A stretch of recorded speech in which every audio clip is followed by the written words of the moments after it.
Good afternoon and welcome to the January 2023 Executive Committee meeting of the Board of Education Retirement System. Today is Thursday, January 19th, 2023, and the time is 1:02 p.m., the fastest we've ever started a meeting. As a reminder, please note that the committee meeting is being recorded and will be posted to the BERS YouTube channel for those who cannot attend. I'll start the meeting by calling the roll. Cherie Gibson. Present. Anthony Giordano. Present. Right. John Matarich. Present. Donald Nesbitt. Present. Russell Buckley.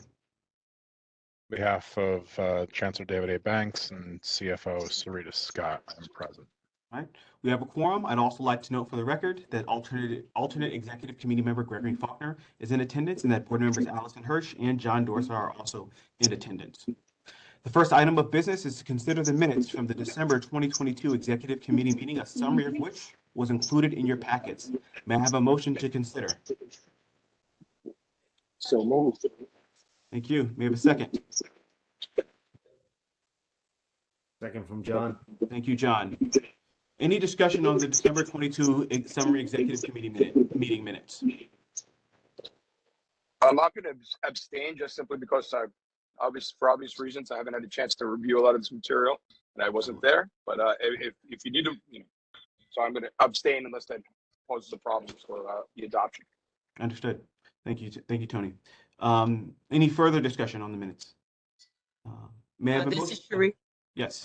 This is Cherie. Not a discussion, Joe. Just note that I was in attendance, and it's not noted as one of the alternate trustees All right. that was present. We'll make that change. So, subject to the change of noting the alternate member in attendance, any other discussion on the December 22 Executive Committee meeting minutes? All right. Then noting that one change to the record, may I have a motion to approve the minutes? So moved. Russ. Thank you, John. In the second, Second. Russ? All right, thank you, Donald. Any final discussion? All right. Not all those in favor, please say aye. Aye, Russ. I, Cherie. I Donald. Absolutely. Any opposed? All right. Any abstentions? Noting that Noted.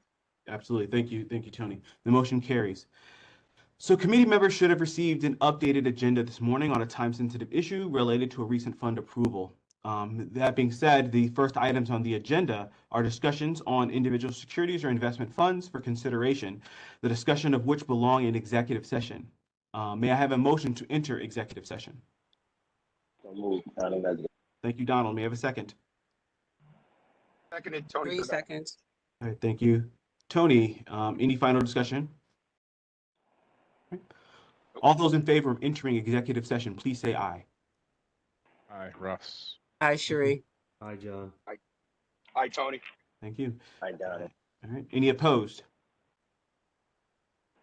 The motion carries. We are now in executive session. Karen, can you please?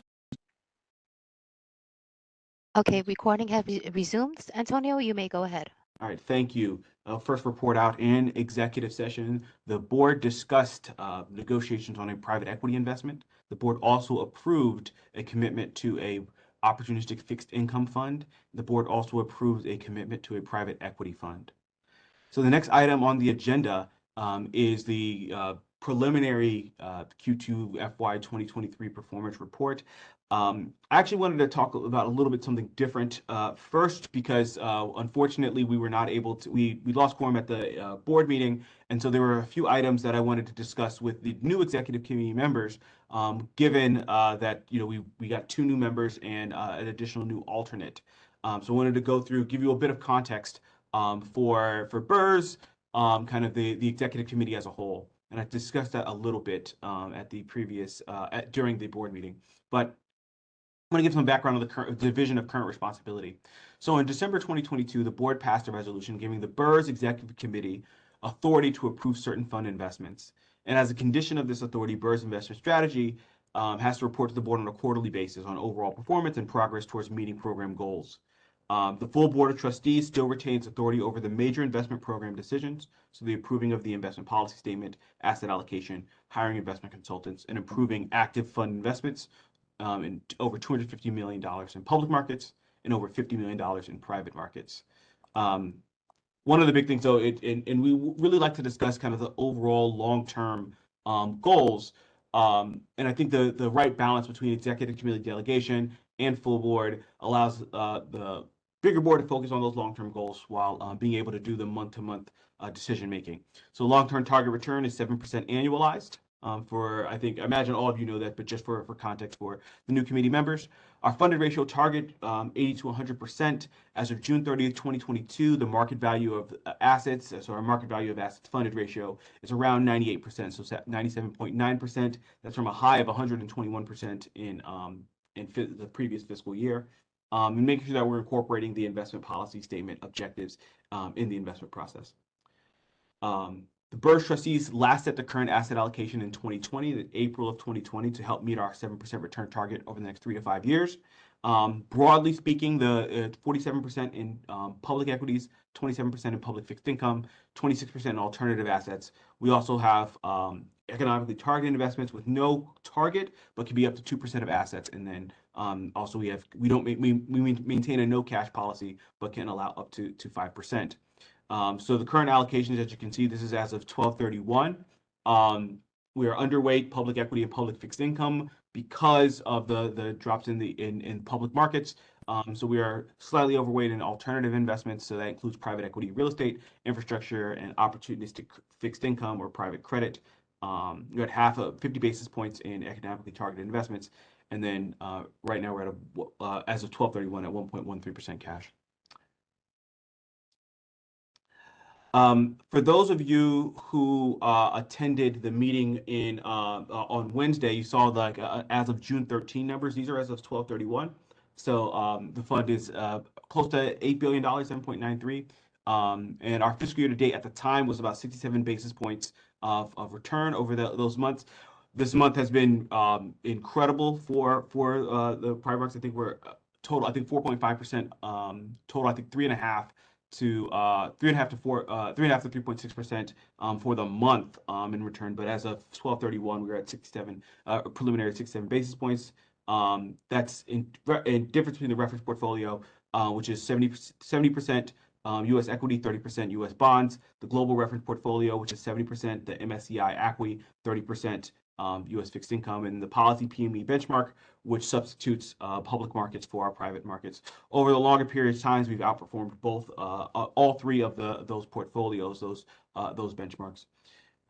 Again, for those who have not been on the committee, last quarter, the executive committee approved 5 funds in October 2022 through December of 2022. You'll see here the amount, the managers and funds, and also the authority. So again, the authority that the executive committee has, re-ups, so successor funds in private markets, new private market funds at or below 50 million, and then new public market funds above $250 million. All right. Through Q4 2022, I think private equity, real estate, and infrastructure were all in range of their targets for total commitments for the year. For the private equity, that does not include the discretionary emerging managers, but each private equity, real estate, and infrastructure, we all were in the target range for total commitments that were set at the beginning of the year with the annual pacing plan. OFI was slightly below its target, and even with this new one, obviously we approved a new commitment, but for the year, that was the only asset class where we did not reach the range of or within range of our target. In addition to manager approvals, we also talk a lot about, the executive committee had many discussions on kind of broader policy, new projects, and the like. So some of the new projects and searches were the variable tax deferred annuity, global listed infrastructure search that was completed last summer. The executive committee also serves as the proxy committee and corporate governance. So we discussed excluded securities and approving the shareholder engagement plan, trustee education and planning. So presentations on bear markets and the long-term risk, asset allocation and risk, our technology and platform costs, and different education sessions. The last hosted education session by BERS was in May, where we did education sessions around our private and public markets program, the investment policy statement, and the like. Actually going to skip this because this belongs in executive session. So we'll go through just one of these slides. The BERS investment policy statement defines prohibited public market investments in securities. So every year we review the securities and issuers on those lists. The board, the executive committee reviewed this last month for approval in January. Unfortunately, we were not able to get to that at the board meeting yesterday.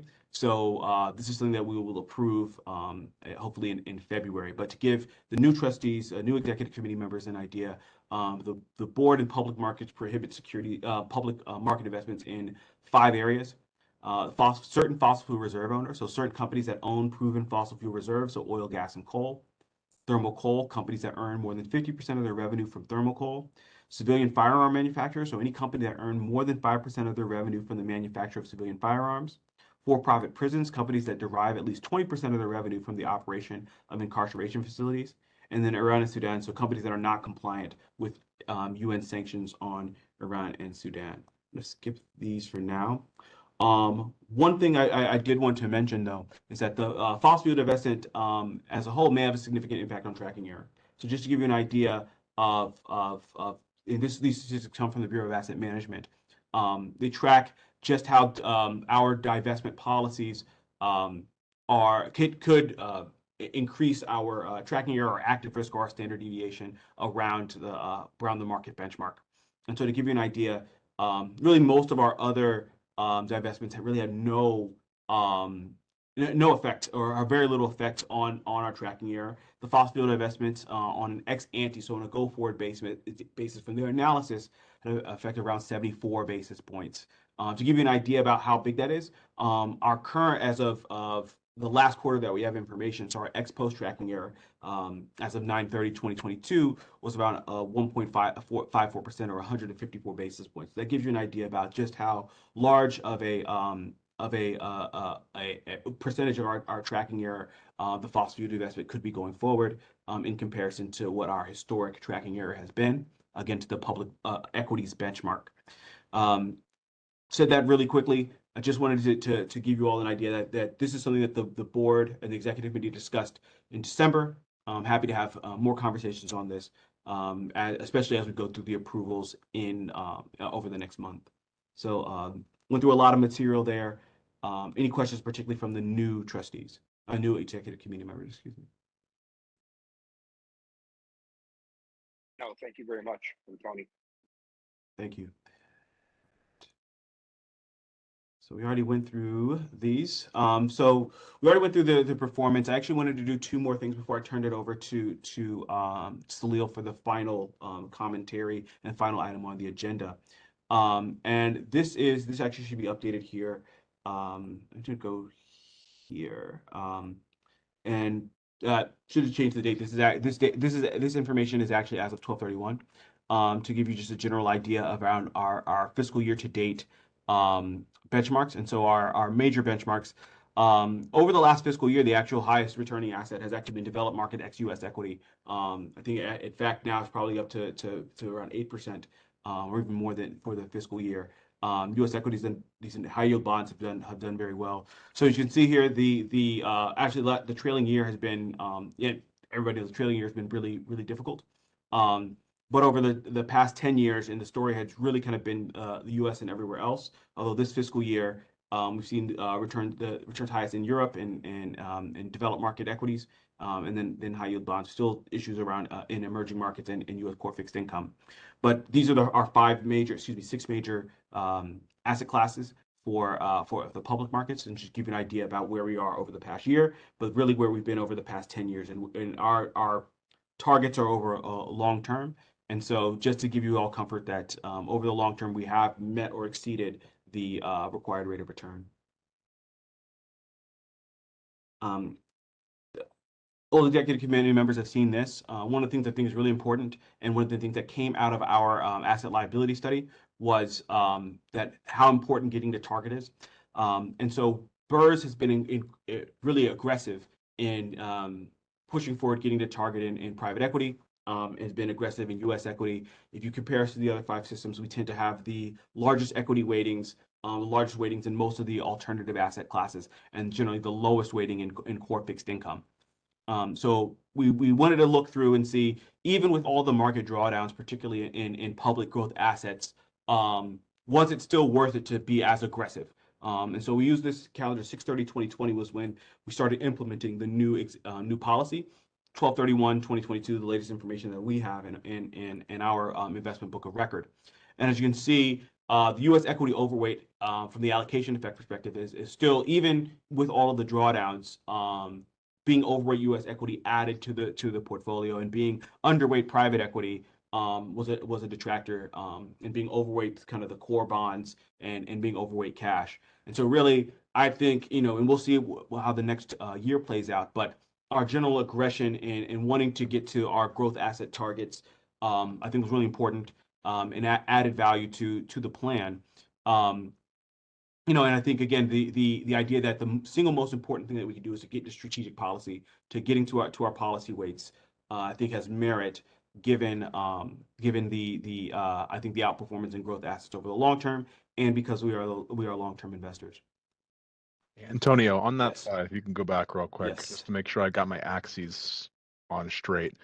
Left to right is over under allocated, over underweight, I should say. Yes. And then top to bottom is actual realized returns over what period of time? This is between 6/30/2020 and December of last year. Okay, it's like am I doing my math right? 2.5 years? Yeah, about 2.5 years. Yeah. 2.5 Okay. years. Okay, so basically we were underallocated in private equity, real estate, infrastructure, and since those asset classes were returning strong, we lost out on returns that we would have been able to get had we been allocated at our target, had they been further to the right. Yes, and we have to balance that, right? Because obviously, thankfully the basketball has passed, and so we have a bit more room. But we had that added constraint, right? If you're too aggressive, then you breach those bounds. And while I think if you're a different system in another state, then you just worry about it from a rebalancing perspective, right? We have to think about it both from a rebalancing and a statutory perspective, right? But I will say, we in general, we believe in growth assets, right? And that's really, I think, we believe in growth assets, we believe in in private markets, and we believe in U.S. equity. And so I think that really is the key, so that you're always riding a fine line. But I think us and police in particular tend to be a bit more aggressive when it comes to those allocations. And so we tend to have less than efficacy. We think over the long period of time, I think it will show up in the overall performance. But you are correct. You're reading the axes. Just wanted to make sure. Mhm. Thank you. Antonio, this is Tony. I have a question. Yes. What is the process? How far overweight do we have to be before the board would have to act to rebalance to get us into So the Bureau of Asset proper Management. allocation? So the Bureau of Asset handles our rebalancing. I think and so certainly if we breached any, I think on, let's say the equities were going to be plus or minus U.S. equity 5%. And so that's 5. I think EM 3%. Private equity again is also, I think, 3%. So in general, you can see it as a different two ways. We have I think a lot of folks, those aren't particular. I've seen much larger bands, right? But in general, I think the both our policy and I think the practice of the Bureau has been to generally maintain target as much as possible. And yeah, just for my education, education, I was curious about how particularly in the private equity portfolio, go about getting redemptions or rebalancing the portfolio and in some of those more sticky markets. That again, and then we'll go through this. Go through the asset allocation exercise. Oh no, definitely. As we go through the asset allocation exercise, I think from our perspective, one of the best things about the getting 35%, not even necessarily filling that entire basket, it's that now you have more flexibility, right? So now you have you can have larger ranges, so maybe we can maintain our pacing moving forward, but then not have to start sweating when we're starting to hit that limit, right? I think that actually, because I don't know if we go all the way to 35%. I do know that being able to say we could be plus or minus 5%, so that we're able to maintain a pace that is not as lumpy, that we're not missing out on any particular one vintage. I think that's kind of the biggest thing. And so our take was that we wouldn't, we wouldn't want BAM to really sell anything, right? Like we would want to be able to maintain our and the basket clause, the expansion gives us that flexibility. No, I was just curious about it because it seems like it's going to be an issue across the country, probably. I think, given what we're seeing in the public markets and what analysts are predicting for the potential year. Absolutely.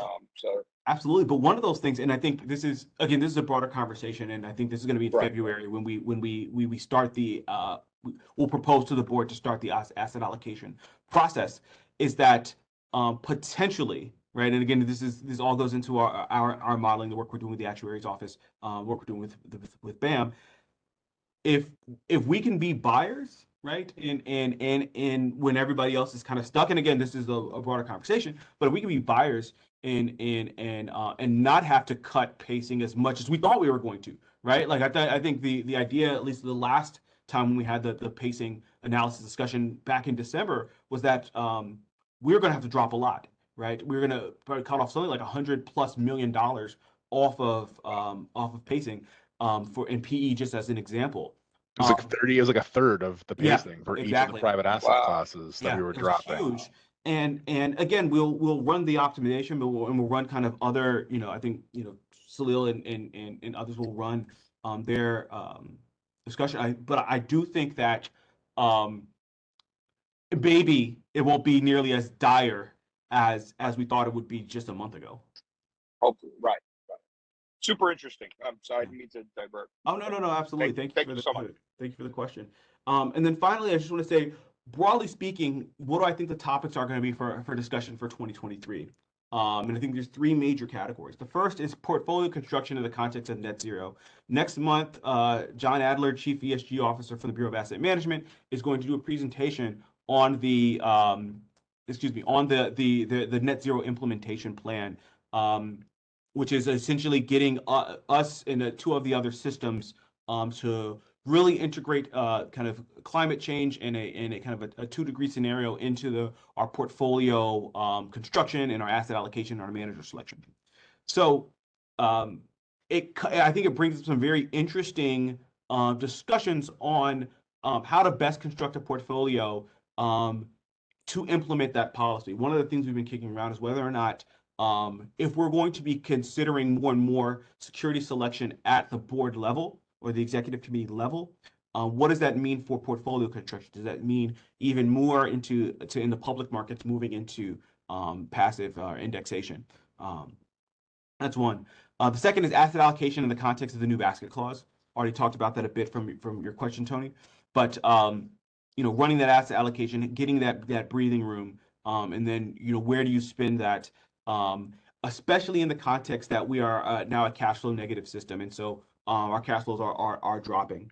And then a few other research projects. One, the asset liabilities model with the Office of the Actuary. We've been working with them, and I think Merrick hopefully will be able to present something in the next month, both to the executive committee and to the full board, on our asset liability models, where we're really taking a look at an open plan growth of liabilities, and seeing which portfolios target a higher median funded ratio and not necessarily maximizing our Sharpe ratio, which is oftentimes done with the mean variance optimized portfolios that we typically use for asset allocation. Max Sharpe ratio, median funded ratio, our portfolios may not be the same. We'll do a customized ESG analytics update where we are working with some data scientists to develop some customized ESG analytics. Private equity fund optimization. I think just thinking about, there's always this tension for us between our sizing, and so how big of a check we'd like to write, versus getting into good managers that come through and are recommended, that may be below our typical amount. And so that is something that I think we want to discuss with the board on where do we find the right balance between participating in funds that may not give us the sizing that we want, versus maintaining our minimum targets and not waiving those as much. And then finally, continue to work on the defined contribution plans. We had hoped to have moved forward on the variable TDA RFP and our work on the chancellor's plan, but that's been kind of buried, and so we were going to continue to on an ongoing basis to update the executive committee on that. I know I went through a lot. We obviously, but wanted to see if there's any questions for both kind of the performance, our attribution analysis, and where I think I see the executive committee going in the at least the first quarter and a half this year. Just looking forward to the asset allocation discussions. Yes, I think that's by far the most important discussions to have. So, all right. And your enthusiasm is infectious. I sincerely appreciate it. Oh, listen, I love this stuff, man. I gotta tell I can hear Merrick. it. I'll tell Merrick that the asset liability, like we're nerding out over the asset liability model. I think they've done a great job where they're even incorporating like balance sheet information. Like it's detailed. I think if you like any of this stuff, I can't wait. Merrick and his team have done a great job of building out some stuff for us that I think could be really cool and help in that decision making. Institutional sales guys, we zone out eventually, but we do like the we like the enthusiasm. So absolutely. All right. Antonio, will we get a copy of some of the stuff that you showed? You will get a copy of these presentations as soon as we log off. Okay, thank you. Absolutely.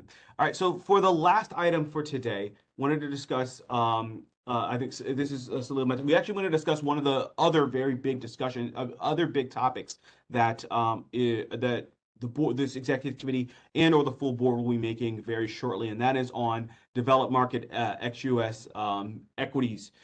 It is currently a 10% target of our portfolio. So we're talking around $800 million in assets. And I think the big discussion is on currently we're the only system that has no index funds in developed market ex-US equity. We've had a big kind of round trip, so to speak, in our performance. And so we've been leaving breadcrumbs over the last few months discussing where we want to land. This is not the full discussion today. I think we will approach that over the next month, but especially for the newer trustees and the newer executive committee members, wanted Salil, who's been leading these discussions for us, to introduce the topic to you again, summarize some of the things that he's been talking about, and prep you for the discussion where we're going to have the Bureau of Asset Management, our consultants, our general consultant, Stiegel Marco, and BERS Investment Strategy discuss all of our viewpoints for you to consider. So Salil, the floor is yours.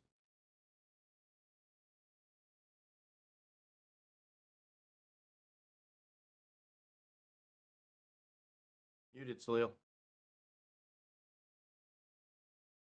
I apologize. I wanted to be respectful earlier, so I put on mute. So we're at a crossroads, as Antonio mentioned. We have in developed market public equities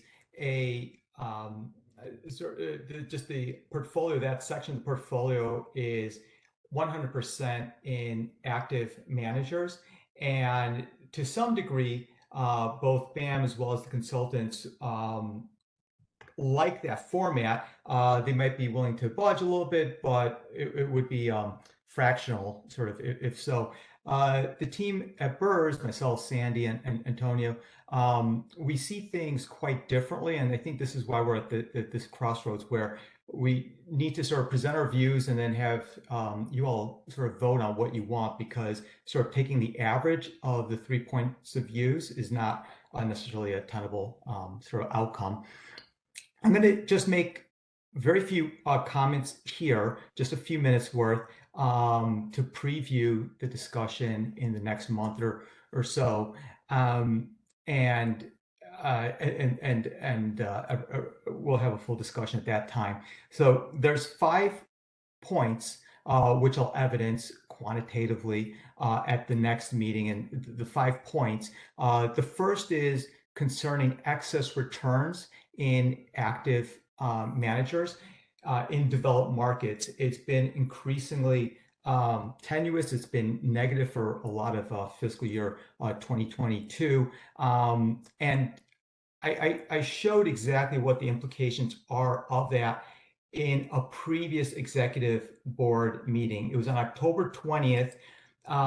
And instead of spending the minutes sort of regurgitating that last over the next meeting, what I want to do is just in the chat, I put a link for people to refresh themselves on that presentation and for new members to sort of bring themselves up to speed. It's just 5 minutes out of that segment. It's already been pre-forwarded to that discussion on excess returns. But there's 4 other statistical points sort of to beef out the analysis. The second point, which I'll bring up next month in greater detail, is expanding on this idea that the argument for active management that falls on a back-tested review of managers would be too narrow and not, and it would camouflage the full risk exposure for that asset class, similar to what we've seen with macro forecasted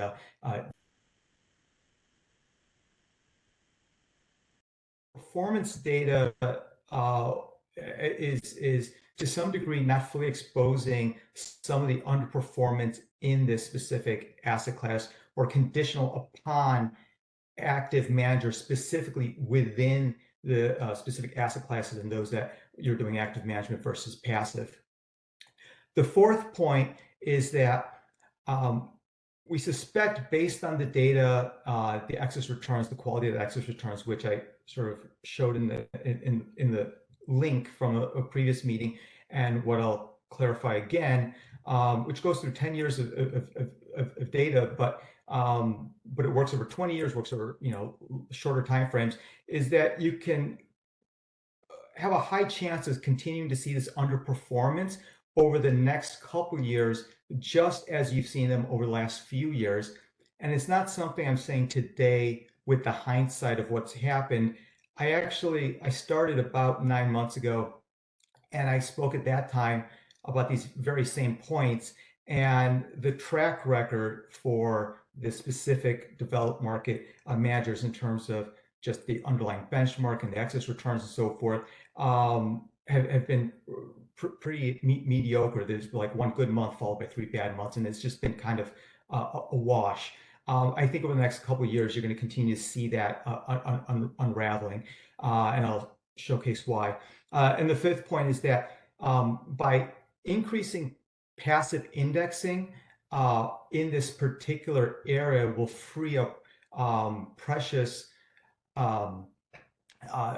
economic capital resources for other long-term objectives for BERS. And so those are the 5 points. And I look forward to sort of talking about this with everyone else next month. Thank you.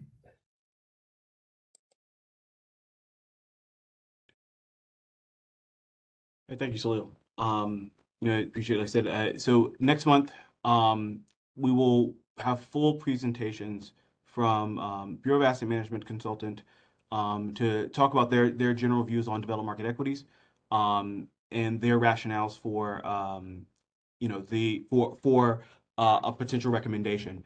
And want to be clear that I think there is evidence for all 3 positions, right? And so that's why we wanted to bring it to the trustees, to have that discussion. I think, originally we were hoping that January we'd be able to have that discussion in January. I think now February is probably much more appropriate given the timing. And so, yeah, wanted to at least let you all know that there are differences of opinion, right? And at the end of the day, you are all entrusted with making that decision. And so, we'll have those kind of internal discussions, and then leave it up to you all. I encourage you all. I encourage you all to have independent relationships with all of your advisors, right? So reaching out to the Bureau, reaching out to Siegel, Marco, and getting their opinion outside of us, right? I think that is, it's a I think a bevy of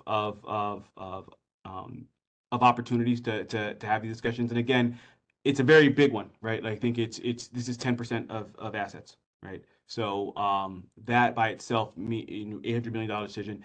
And importantly, the decision you make will have implications for whether or not this is the executive committee discusses this, but it goes to the full board, or it is an executive committee decision. So you've been trusted by your fellow trustees to be the ones deliberating on these issues. Absolutely. So Cherie, yes. So again, as you guys can probably imagine, this was the whirlwind for a lot of us of having new board member getting announced new board members 2 days before this meeting and 1 day before the board meeting. So you'll get that the entire onboarding packet from each of the from us that has the consultants, folks at BAM, asset class heads, and the like.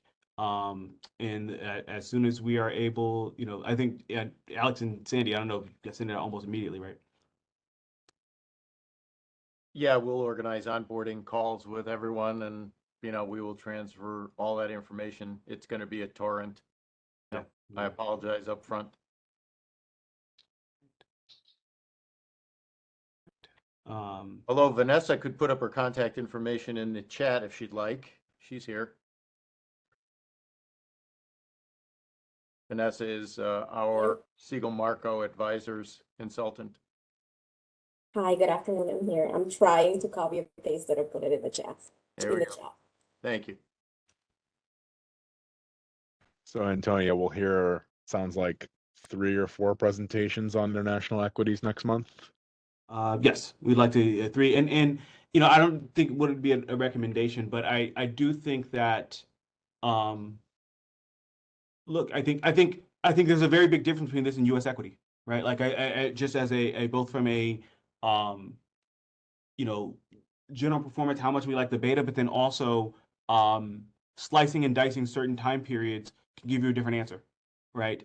Versus I think U.S. equity, any meaningful time period at this point, we've seen that indexation has outperformed almost all active managers, particularly in the large cap space, right? And so that's why I think it's one of those things where it is as much as we like all this stuff to be a science, right? And I think there's a lot of that analysis is. There is also there's some art to art may not be the right word, but there are opinions at the end of the day, right? And in addition to the data, and so that's why I think it's important for you to hear from everybody, and then come to your own conclusions. And the point you mentioned about the full board needing to approve, this would be any managers that are new or active over, is it 250 million, the threshold? Yes. So hypothetically, right now, your 2 managers, Bailey Gifford and Spruce Grove, let's say you wanted to make a change in large cap to another active manager, they're going to be of a size where it would exceed the threshold to be approved by the executive committee. Yeah, okay. Sounds good. All right. That is everything. So that's the last item for discussion. Now it's 10 minutes before the end of the meeting, so a little bit better than the board meeting. So if there's anything else to discuss, otherwise, looking for a motion to adjourn. So moved, Russ. I thank you, Russ. Second. Second from John.